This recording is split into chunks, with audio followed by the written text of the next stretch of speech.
All right. While we're letting our last couple people get their seats for coffee, figure what you do, tell you a funny story. Okay, so here's a funny story. I was talking to my dad the other day.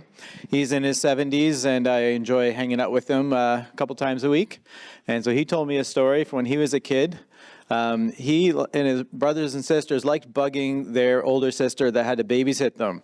And so they would sneak up around the corner when she wasn't expecting it and dose her with a bucket of water. And yeah, so apparently she figured she'd get them back. And so she went up to an upstairs window of the house and waited for them to come by. Then she pushed the screen out and had a bucket of water ready. And they grabbed the screen to use it like a shield, which didn't work very well. The water soaked them. So anyway, that was just to kill time. Everyone's sitting now, so that's great. Okay. So yeah, my dad told me that on Sunday night. I hadn't heard that one before. Anyways, far more interesting than what I've shared with you is going to be our speaker this evening. I think it was 6 years ago at the Air Lane where she was speaking previously, along with Alex as well, wherever he's hiding. They make a great tag team duo with a phenomenal complement of activities that they're involved in. I guess I should read this, but she's just as a couple of years ago finished her training to become a lawyer, is now working as a human rights lawyer and doing a phenomenal job. If you have any human rights issues, that's where you want to go.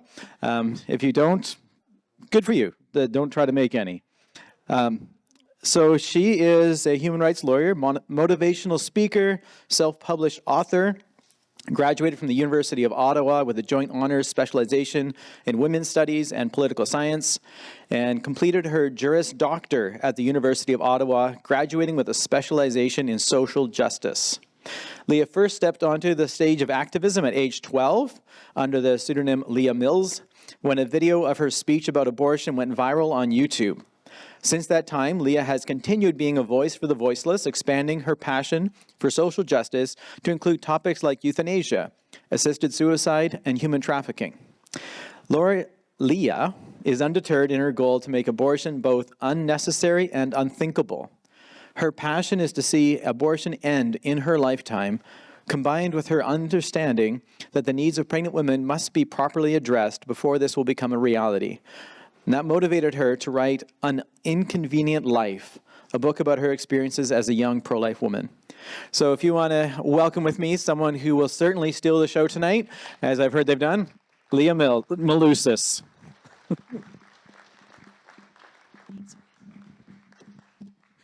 Awesome. Thanks so much for that introduction. I think I'm going to have a hard time following up that story. I mean, my goodness, the cold water, the screen, there was a lot happening there. Okay, awesome. Hi, everyone. So great to see you. It's hard to believe that it's been 6 years since I was here last, but it has. I'm getting old. And so just to kind of explain a little bit, as Rob was saying, my name's Lia Milousis. My pseudonym was Lia Mills. So if you remember me by that name, surprise. My last name is Milousis. Now, you're kind of like, why did you pick Mills? Because that wasn't very different than Milousis. Kind of uncreative. Well, my full legal name is Lia Milousis. So Lia Milousis and Lia Mills, big difference. So that's kind of what we were going for. But you can just call me Lia, much easier to say. So like Rob said, I'm a 26-year-old human rights lawyer. I specialize in constitutional law, human rights law, and do a little bit of family law. And as he was mentioning, I studied political science and women's studies. So if you have questions about what it's like to study feminism at a secular university, happy to answer those. It's rough, in case you're wondering. And I went on to specialize in social justice law in law school. And I'll maybe mention before I forget, because it was flagged for me, if you have questions during my presentation or Alex Shadenberg's presentation, please write them down on the cue cards in the center, and hopefully we'll get to those at the end, okay? So I want to start by explaining a little bit about how I got involved. Now, I say that, and instantly I kind of feel the cringe of a bunch of people in this room who have already heard this story. So I apologize preemptively. I'll try to keep it as engaging as I possibly can. But I share this story not because I like to hear it, because I've told it so many times now, it almost feels like a legend. I'm like, did it happen? But I want to share this story because I think it helps address a question, which is, which I imagine all of you will ask at a different point maybe tonight, which is how do I make a difference? How can I get involved? Can one person really make a difference in this issue, even if I might not feel super qualified? And my story starts with what I would argue is maybe the least qualified person getting involved in this issue and the Lord ultimately doing something pretty extraordinary. So my story starts way, way, way back when I was still young and I was spry and had energy. I was 12 years old. You laugh, but I've been doing this for over half my lifetime, folks. So I really do feel old, right? So this is back when I was young and I was 12. I was in public school and I was in an English class, public school in Toronto, English class, and I am given a project. And the project is to write a 5-minute speech about anything we want, any subject, okay? Now, I was an indecisive kid, so when a teacher says you can write about literally anything, that is kind of your worst nightmare. Like, so many things happening, right? So my mind is racing, but there's something else happening, and that something else is that I was a hyper-competitive kid, like hyper-competitive. Are any of you guys competitive? Okay, wow, well, I was, so I'll make up for that, I win. So I was a really competitive kid, and I also wasn't a sporty kid, which meant that the only things I could possibly win were academic in nature. So when I found out that there was a project, and then there was a competition attached to that project, this was like my opportunity to win, okay? And I was already thinking, 5 years in the future, they're gonna look back and be like, remember that girl who won? That was my plan, okay? So I'm 12 years old. I want to win this competition, and I was raised in a Christian home. Now, I was raised to believe that God knows everything, right? As we do. And while my parents likely didn't intend for me to use this information this way, I, at the ripe old age of 12, conclude if God knows everything, that he knows what topic is going to win the speech project and competition. And so I was like, well, I can't pray and ask God for the winning topic. I mean, that's kind of cheating. And that's also like, what a selfish prayer. I would never do that. So instead, I prayed and said, God, I am open. You just tell me whatever topic you want me to write about. But there's a competition, Lord, just so you know. And so I pray and ask God what topic to write about, hoping that he'll kind of hint, hint, nudge, nudge, let me in on the future, right? So I pray and ask God what topic to write about, and he suggests the topic of abortion. Now, I was raised in a Christian home, but I was not raised in a home that was pro-life. Like, we didn't talk about this issue ever. So when God suggested the topic of abortion, I really didn't know what he was referring to. Like, you probably already know where this is going because this is a public school in Toronto. And, a pro-life speech, is that going to win? Maybe not. Maybe not, but I didn't know because I had no clue what abortion was really.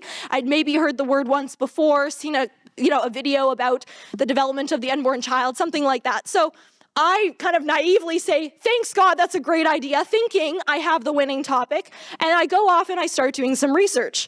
And that's when I found out what abortion is. And from a 12-year-old's perspective, you have to understand, you guys have been doing this work longer than I've even been alive, right? So on some level, it kind of becomes, you're used to it. You understand it's been a while since you had that first discovery moment. But from a 12-year-old's perspective, there's a baby, and the baby is being killed, and killing babies is wrong.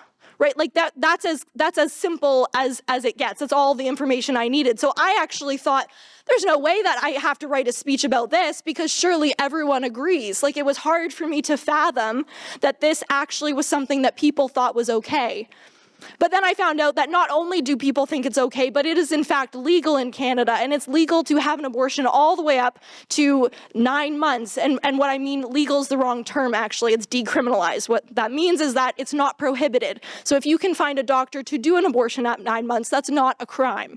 If you can find a doctor to do an abortion because the child is female and you don't want a female child, that's called sex selection abortion. I think it's kind of misogynistic, but you're allowed to do that. You can have an abortion because the child will have a disability, all of these things. And so I find this out at the age of 12, and I find out that Canada is the only democratic nation in the world that has no restrictions. And so I become pretty passionate about this pretty quickly. And so I go to my teacher and I say, I want to write about this issue.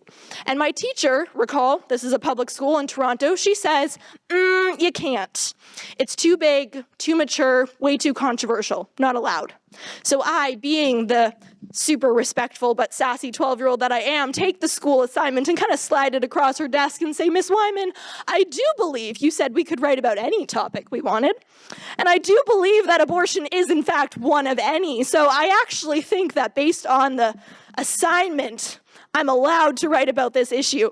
I was in the gifted program, which people often assume is associated with intelligence, but it really just means we argue with the teacher a lot. So I go to my teacher, I sass her back, and she concedes defeat.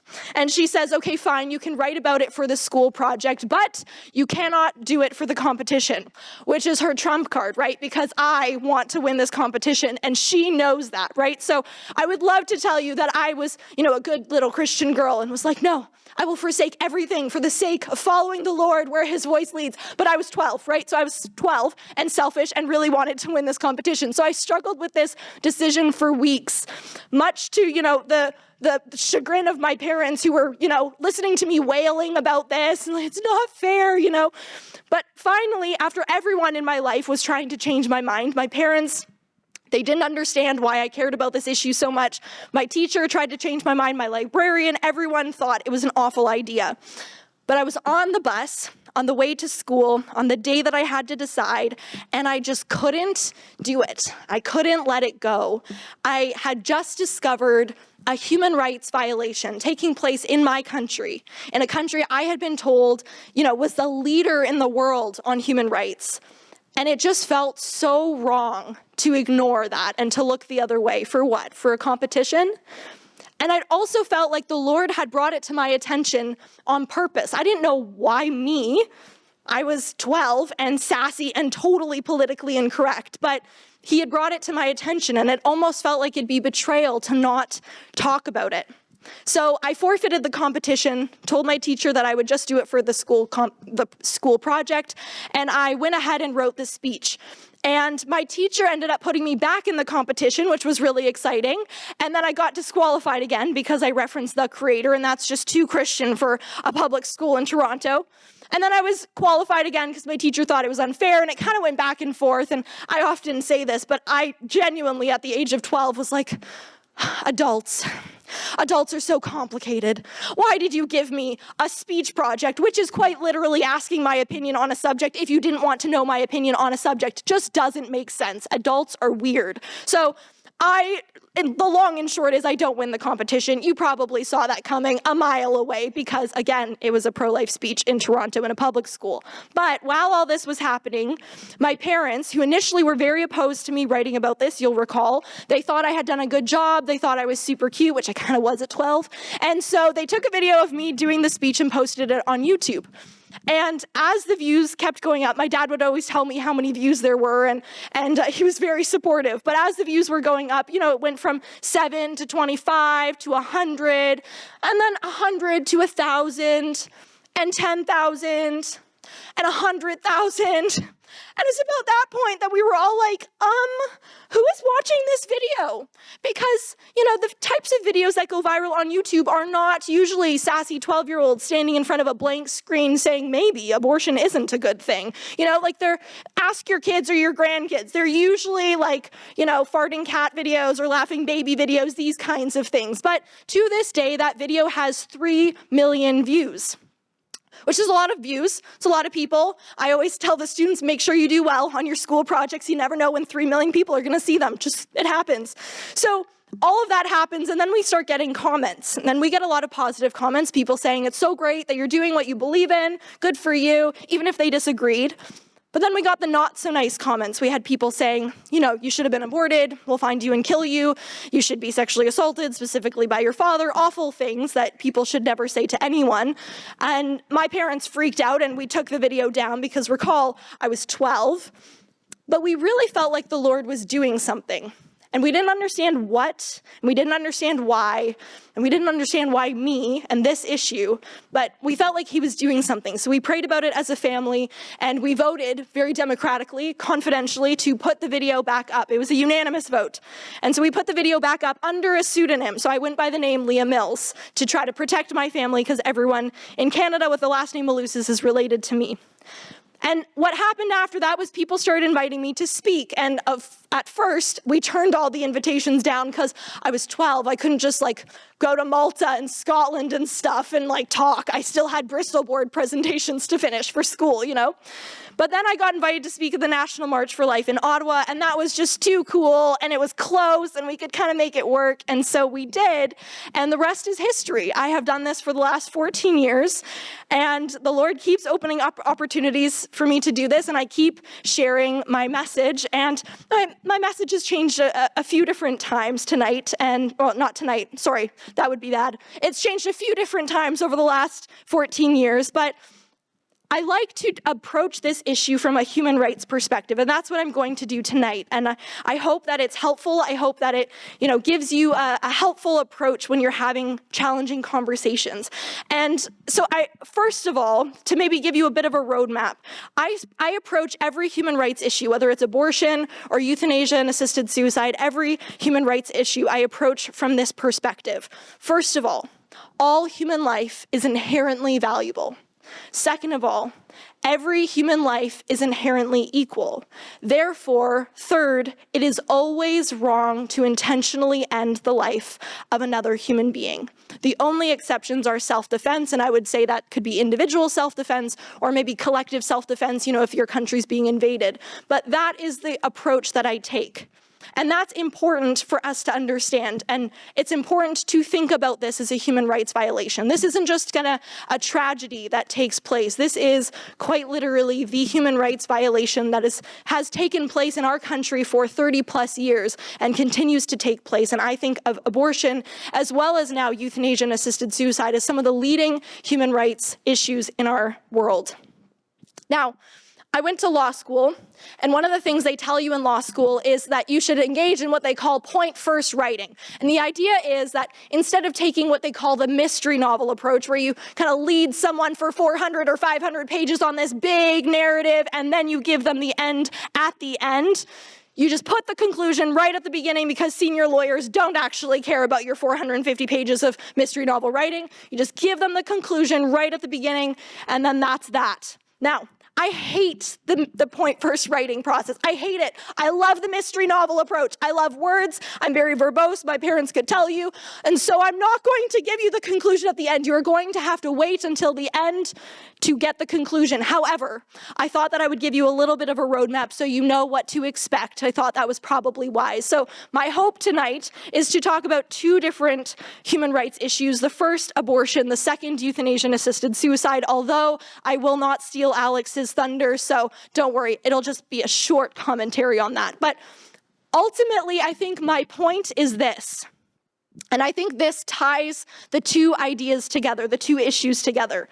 Death is never the answer. Death does not solve the problem of suffering. Maybe putting it a different way, suffering does not justify killing. And I think that applies to both the issue of abortion and to the issue of euthanasia and assisted suicide. Now, let's talk about abortion for a second. Now, abortion as an issue kind of has two sides to it. There's the logical side and the scientific side, and then there's the linguistic side. So the logical side is really a scientific question, right? The question is, what are you talking about? When you have an abortion, what is being aborted? And so, as I often tell the students that I speak to, when an abortion takes place, and you're debating abortion, you really want to ask the question, is the unborn child a human? And I usually go through three simple examples or three simple stages to establish that the unborn child is in fact a human, because that is the central question of whether abortion is okay or not. And that is the difference between abortion being just kind of another medical procedure or abortion being a tragic human rights atrocity. It's the question of, what are you talking about? I always say to the kids, if the unborn child is not a human being, then there's no justification for abortion that's necessary. Doesn't matter, have as many as you want. I've wasted the last 14 years of my life. But if the unborn child, if the human fetus is a separate living human entity, then no justification for abortion is ever adequate, because abortion would end the life of a human being with the same value and rights as you and I. Now, I won't bore you because this isn't science class, but basically you can go through this in 3 quick stages. First, the scientific fact is that if something is growing, it's considered alive. So at the moment of conception, you have a sperm and egg cell, they meet, and over time that one cell becomes 2 and 4 and 8, and you get the picture. It's multiplying. It is, from a scientific perspective, alive. It also, at that moment of conception, has its own DNA. So it's not part of the woman's body, the way that her tonsils or her appendix are. All of those parts of the woman's body have her DNA. This one cell that becomes 2 and 4 and 8 has its own DNA. So we're talking scientifically about something that's separate and alive.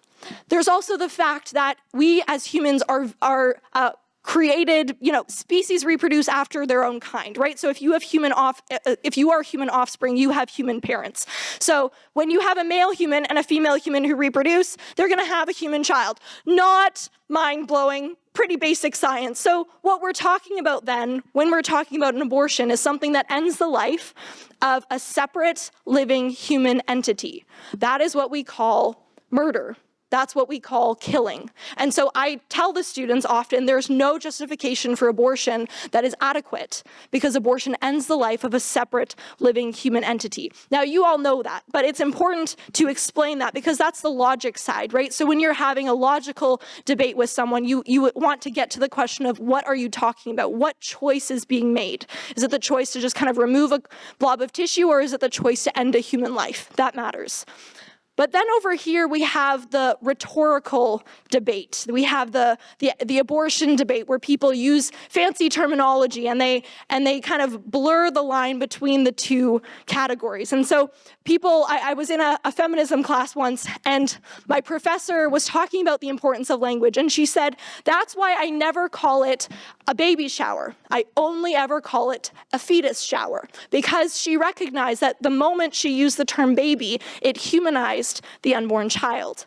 So there is this important question about language. And I often, when I'm speaking to feminist groups, I often say that I am pro-woman, I am pro-choice, and I'm pro-life. And I say that because there's this idea that to be anti-abortion, to be a pro-life person, you're intrinsically anti-woman, that you hate women, and that we're anti-choice, that we don't support the concept of choice.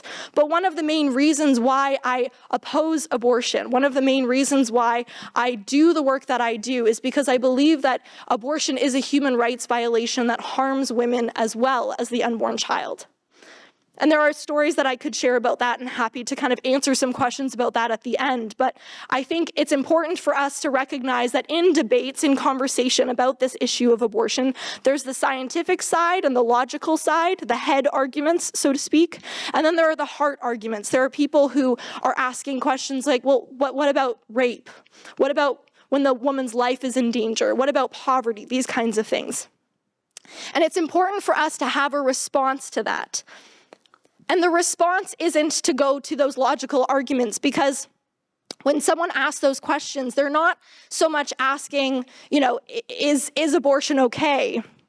Really what they're asking is, what about cases of suffering? When the woman is suffering, when she has suffered trauma, when she is suffering from poverty, what do we do in the face of suffering? And I think that this is important because I've started thinking about, we talk a lot about choice, right? Like this is a pro-choice, anti-choice. We talk a lot about choice. But the choice is actually linked to a decision to control, a desire to control one's life, right? Bodily autonomy. And that, I believe, is linked to a fear of suffering, a fear of being stuck in a situation that you don't have a solution for. And so I think that when people ask questions like, well, what about sexual assault? What about the life of the mother being in danger? They're actually not asking you, is the unborn child a human or not? Instead, they're saying, what about cases of suffering? What do we do when the woman is experiencing immense suffering?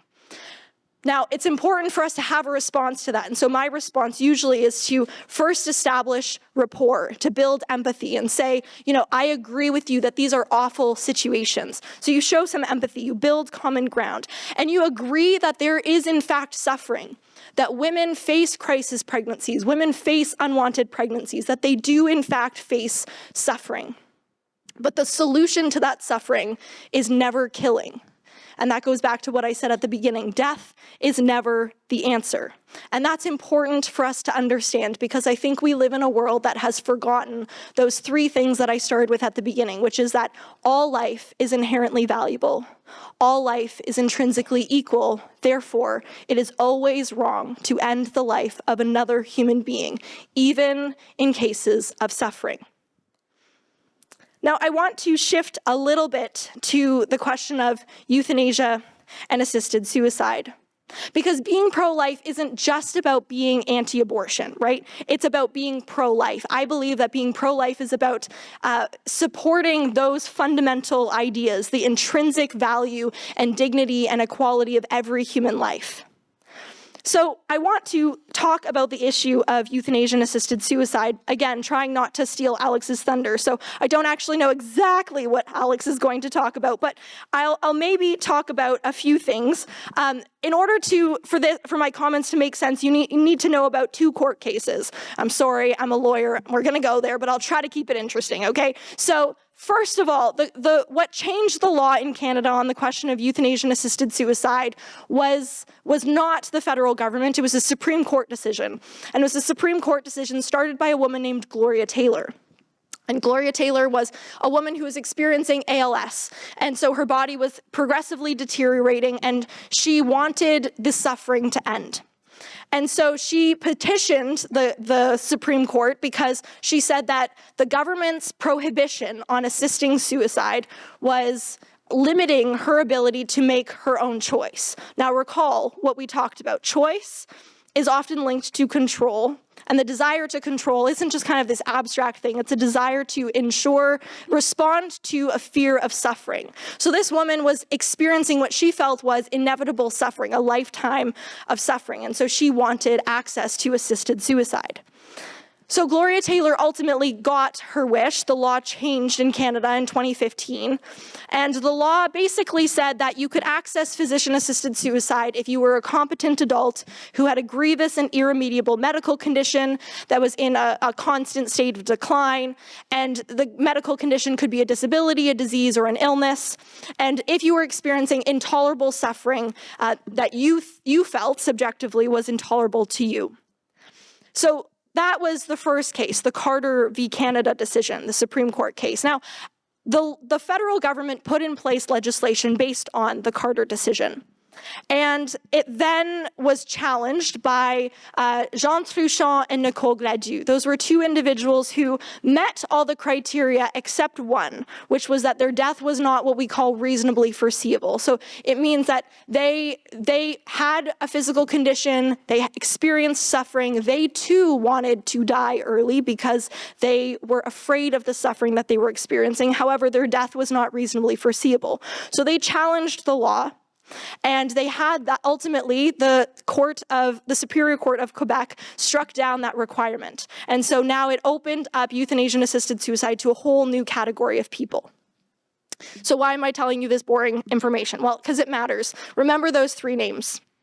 Now, there was a point during COVID where I decided that I wanted to look up the statistics on how many people that had died from COVID and how many people had died from medical assistance in dying. Because I'm gonna say that it was divine inspiration, because out of nowhere I thought, I think the numbers are probably pretty close to the same. And so I looked it up, and at least at that point, there were about 21,000 people who had died from COVID. The number is more now, but at that point there were 21,000. And there were about 21,000 people who had died from medical assistance in dying, as we call it, the euphemism we have for euthanasia and assisted suicide. Now, I will just say as a caveat, those quantities of people died in two separate time frames, right? COVID deaths happened much faster than the euthanasia and assisted suicide deaths. But it made me ask this question: what on earth is happening here? How is it possible that we did everything we possibly could to prevent these 21,000 deaths? We shut down the borders, we shut down the economy, we, put in all these requirements, and maybe in an appropriate effort to protect those lives and try to prevent those 21,000 deaths. We did everything we possibly could to stop those people from dying. And honestly, it was kind of a manifestation manifestation of something I didn't know we still had in society, and that was the deeply held belief that every human life, young and old, healthy and sick, whether easily saved or saved through extremely costly measures, every human life is inherently valuable. And yet, at the same time, in those same hospitals, we were ending lives through euthanasia and assisted suicide, or medical assistance in dying. And I asked myself, why? How can we have both? And I think the only difference that I see is the question of autonomy. Autonomos, coming from the Greek words self-law, this idea that I get to control when I die, that I get to choose, right? That this idea of no, a disease isn't going to take my life. I'm going to fight to survive, but I get to die on my own terms. It's about choice, which again is about control, which is about a fear of suffering. And it's fascinating because it actually reflects something we know about people who access physician-assisted suicide and euthanasia, which is that they tend to be people who are wealthy, who are well-educated, and who have spent most of their lives independent. They're used to having things on their terms. They're used to having control over their lives. And then they reach a moment in life where they're experiencing suffering. And suddenly they start thinking maybe suffering justifies killing. Maybe death is the answer to my suffering. And the people who are opposing euthanasia and assisted suicide are people who have known for a long time that their value is not inherent in independence. Their value is not contingent on how much productivity they have, how much economic output they produce. People, the vast majority of people right now who are resisting euthanasia are disabled individuals who know that their life matters, that they have inherent value, that they are dignified regardless of the output they have, regardless of the utilitarian benefit, if we can put it that way, that comes with them. And they understand that there is the principle of interdependence, the idea that we all rely on one another, that we need one another to survive, that it's interdependence, not independence, that should be prioritized. Now, I share that backstory about the different cases because there reached a point in the euthanasia and assisted suicide debate where I, as an activist, had finally reached the end of what I could do professionally. We were about to vote on Bill C-7. Bill C-7 was the piece of legislation that removed the requirement that your death be reasonably foreseeable, and in doing that, it now was going to make euthanasia and assisted suicide available to individuals who have mental illness. And so I had done everything I possibly could. I worked for a Christian organization at the time, and we had written a 27-page, brief on all the legal implications. We had submitted it. We had done everything we could, and the government was still going to pass the law. And so I did what I felt was the right thing to do and the costly thing to do, and I shared my personal story. Because I have a personal stick in this game of euthanasia and assisted suicide, or maybe to put it differently, I have a personal stick in the game in terms of this debate over whether death is a viable solution to suffering. And that's because when I was a young person, not that long ago, well, actually it's been like 10 years now, but feels like it's not been that long ago. But when I was a young person, when I was a teenager, I struggled with my mental health, and I struggled with suicidality, and I wrestled with suffering and had to ask it and find an answer to the question of, is death an answer to suffering? And so I wrote a letter to Parliament. I sent 338 emails to all the members of Parliament, and then I sent 100 and something emails to all the senators. It was a lot of emails, but I sent all of these emails out sharing my story and helping them, trying to help them to understand that this is ultimately not a question of choice. This is a question of whether death is a legitimate solution to suffering. And so I want to read an excerpt from the passage that I wrote, from the letter I wrote.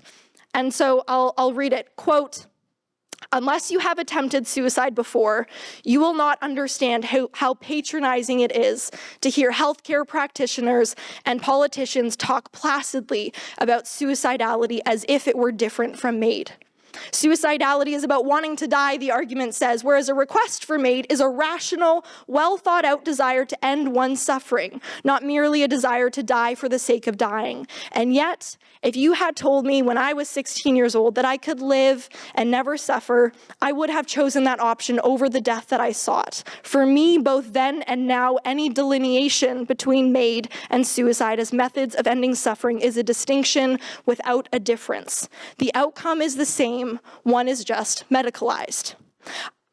I didn't fail in my attempts because I lacked the requisite will. My multiple attempts were genuine and increased in severity over time. I am still alive because I lacked the requisite knowledge and means to actually succeed. Bill C-7 would remove that barrier, and with it, all but ensure that similarly desperate, motivated young people like me will have everything they need to deprive themselves and their loved ones of the full lives that otherwise wait for them.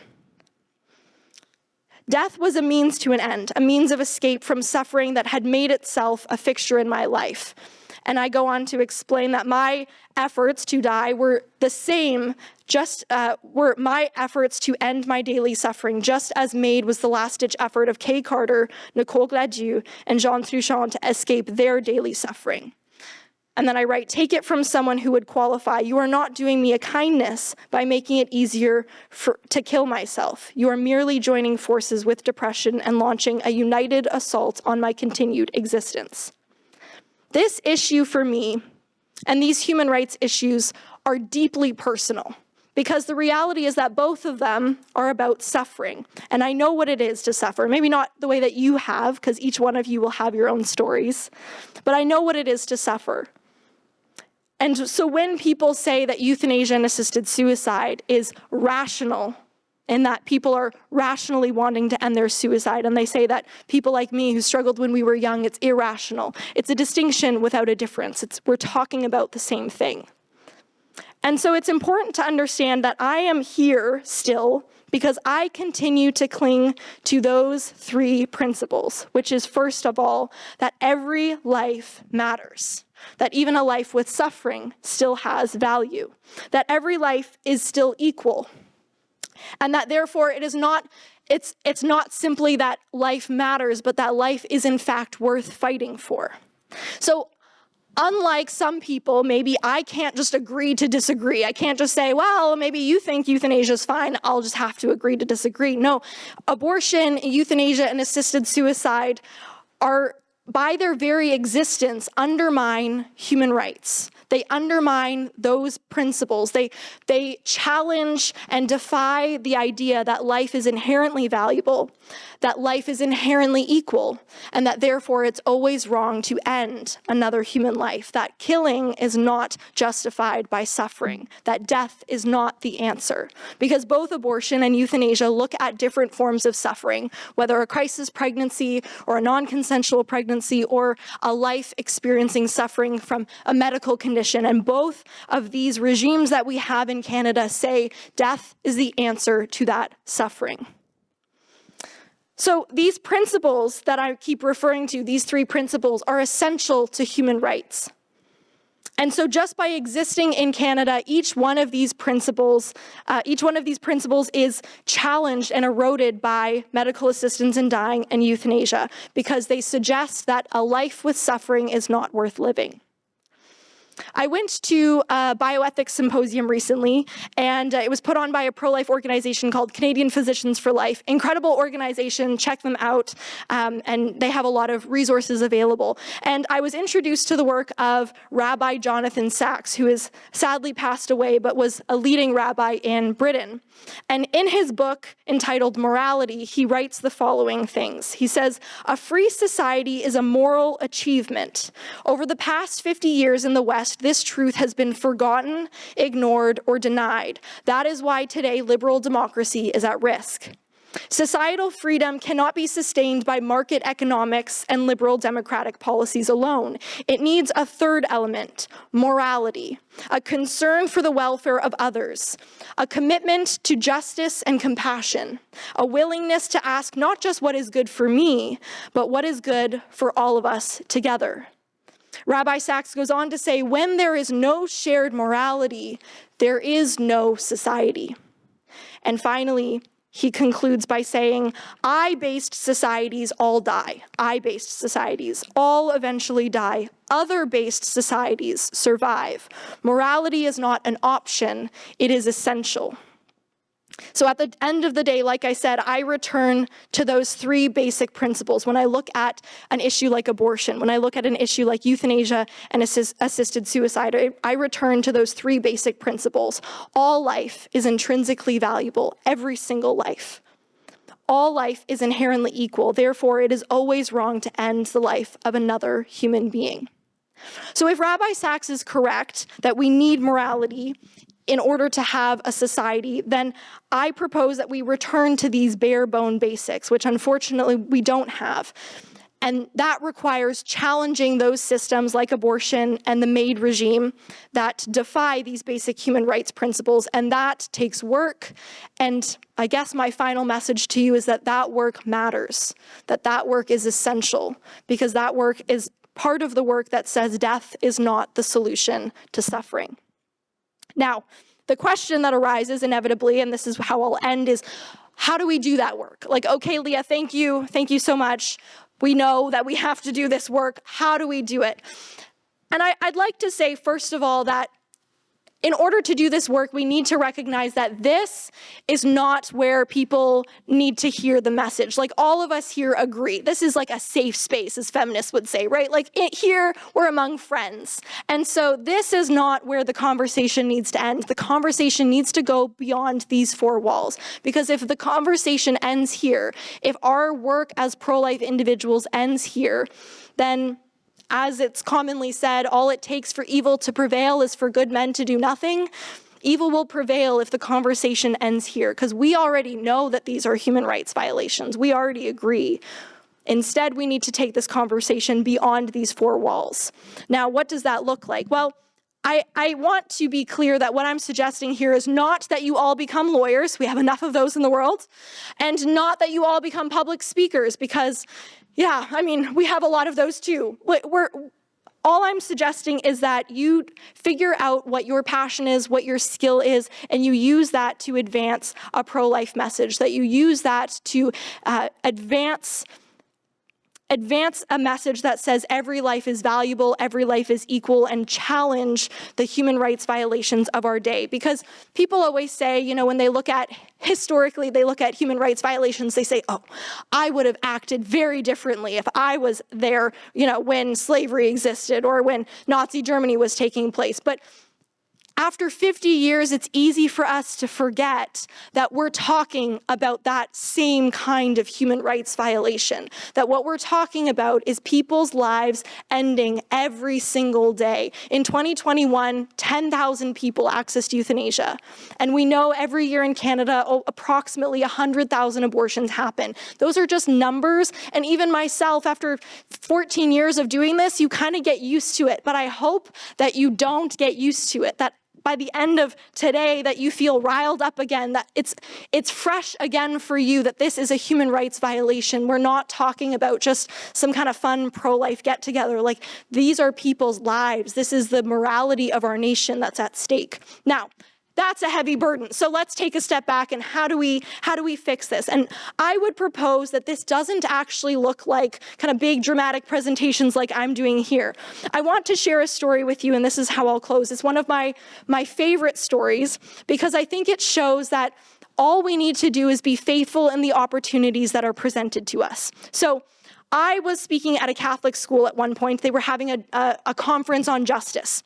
And I had finished my breakout presentation. I had kind of a workshop. There were a couple workshops. One of the workshops was run by Silent No More. Silent No More, I'm assuming you all know, but just in case if you don't, they're individuals who are post-abortive, usually women, who share their stories of recovering and healing after the trauma of abortion. So I leave my breakout workshop and I'm leaving leaving the school, and I see a group of people around this young woman, and they're kind of like, they're young people, right? So there's energy in the room, and there's just kind of like a hype happening, and I'm curious, but I'm also exhausted. So I just say, it's fine, I'm just gonna go and leave because I've presented like 5 times today. So I leave, and it's not until I come back the following year that I find out what had happened. And this is what had happened. In that Silent No More awareness workshop, there was a boy sitting at the back of the class, maybe 16, 17 years old. He was in grade school. And he's sitting there, and he approached the speaker at the end of the presentation on the phone and was kind of like, so my friend is on the way to have an abortion right now. Here you go, and like passed over the phone, right? So now this poor woman is like, oh my goodness, what's happening? What am I supposed to do? So she takes this phone and talks to this girl. And it's a pretty typical story, right? She's a young girl who became pregnant, doesn't want the abortion because most women don't. And she is panicking because she doesn't have support. She doesn't have finances. She doesn't know how she's going to do it. So she feels like abortion is her only option. And so this woman shares her story and says, okay, listen, just give me an hour. Come back to the school and give me 1 hour, and I guarantee you that everything you need, all of those practical resources that you need, I can find for you. And if I don't, then fine, you go back, you can still have the abortion. But I guarantee you, if you give me 1 hour, I can find you what you need. So that's what had happened. The girl had come back. All the pro-life students were like, oh my gosh, we have an hour. This is like a life is on the line, you know? And so they're all gathering, and you will not be surprised to know that they found everything she needed. Because of course they did. Because which one of you wouldn't literally go buy something right now and bring it back if you knew that it would save a life, right? So they found everything she needed. She even needed a haircut, which had nothing to do with her being pregnant, but she just needed it, you know? And so they found it for her.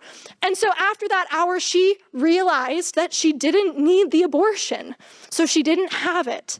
And 2 years later, I had the immense privilege of meeting that little girl who survived that abortion appointment. And this woman stood up on stage at a conference that I was at, and with tears streaming down her face, she said, I can't imagine my life without my little girl. Her name was Magdalena. And of course, every woman in the room's like, oh my gosh, it's so beautiful, you know? And so we're all crying, and I'm trying to like not have my mascara run or whatever. And in that moment, I think back to that boy at the back of the class. Because he didn't have to ask her how her life was. He didn't have to make that phone call. He didn't have to take the time to actually find out, okay, oh my goodness, you're pregnant. Okay, wow, what are you going to do? Oh, you have an abortion appointment tomorrow. Like, he didn't have to do that, but he did. And he didn't know when he made every one of those little decisions that it would actually result in 2 lives being saved, one quite literally from abortion and one from the trauma of abortion for the rest of her life. But because he just was faithful in those little moments, there were 2 lives that were saved. And so when I say that I hope after 50 years that every one of you will recommit your life to combating human rights violations, to seeing an end to abortion in our lifetime, and seeing an end to medical assistance in dying or euthanasia and assisted suicide. That's what I'm asking for. I'm not asking that you get up on stage and do a 40-minute presentation like I have. I'm not asking even that you commit a certain amount of money, just that when the opportunity arises for you to love on a post-abortive woman, to draw near to maybe a pregnant teenager in your church, to care for an elderly person who needs some love and support, who's feeling alone, to vote for a pro-life candidate, to support a pro-life organization, to have a conversation with someone in your life who maybe doesn't agree. My hope and my request is that you would say yes to those opportunities, because I can't reach those people. Those people are in your life, but you can reach them. And so my hope and my belief is that as every one of us do that and say yes to these little opportunities in our lives, that we will see abortion and euthanasia and assisted suicide end in our lifetime, that we will see morality return to our nation, and we will see those 3 principles of human rights upheld in our country.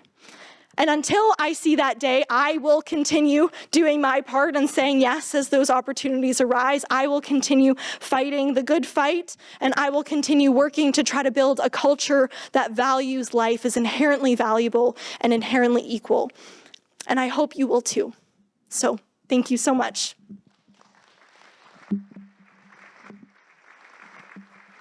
stay here so we can do questions. So you can keep that one. Oh, you're fine. Yeah. Yeah, we'd be happy to stick around for another hour if we needed to hear anything else you want to say, but I could talk for another hour. I believe it. I don't know, is this one working, guys, or I think it's on. this one? This No? one's still good. That one's still good. Yeah. Okay, well, I'll run back and forth with this one then. Yeah? Is the green light mean it's on? Check 1, 2. Oh, hey, there we go. Okay. Great. All right, so we have time for a couple questions. Who here put something on a little card or has one in their head? Would you like me to read it or do you want to read it? Okay. Okay. So, I get to read the question and answer it. More talking. What would you answer to people who say, I can't vote for a single issue like abortion? There are too many other situations. Beautiful writing. And what would my answer be? So I'm a single issue voter, I'll admit. For me, I can't start thinking about economic policies and, who's going to rebuild the roads and that kind of thing until I think I'm dealing with someone who already has kind of basic human rights issues down. I think the challenge that I've heard pro-life people express is that the Conservative Party tends to be the party that's open. It is the only party that is open to pro-life individuals. But I think a lot of people will kind of point out that the Conservative fiscal policies tend not to offer some great solutions for women and tend to just be focused on kind of cutting programs, whereas it's more like Liberal and NDP policies that kind of offer more supports to people. So I will say that when I vote on the basis of human rights issues, but I will also say that I am socially conservative and fiscally conservative, but I'll sacrifice the fiscal conservativeness for the social anytime, right? Like, human life matters more to me than fiscal policy, at least for the moment, right? And we can get to fiscal policy later. So what would I say to people? I mean, ultimately, it's your conscience, right? Like, you need to vote according to your conscience, and if your conscience, for whatever reason, doesn't allow you to vote for the pro-life candidate, then so be it. I don't have to answer for that, you do. But I really think that we have to start from a place of like, who is respecting human rights? And while there's not one party that respects every human rights, you need to kind of picture, you need to pick what your issues are. For me, they are very obviously euthanasia and abortion, and human trafficking as well, but really those two issues. And so I almost always vote conservative. Surprise. That being said, I would also encourage you, if you don't like the options that are available to you, then get involved, right? There are many people I know who would disagree with me on that, but I think that it makes sense to get involved and try to kind of be the change you want to see, so to speak. So I hope that kind of answers your question, Georgette. And I'm happy to kind of opine a little, now that I've outed myself as a conservative, happy to answer questions and debate with anyone who disagrees with my voting choice. So. Any other questions? Over there. Over here. Well, you can't have one.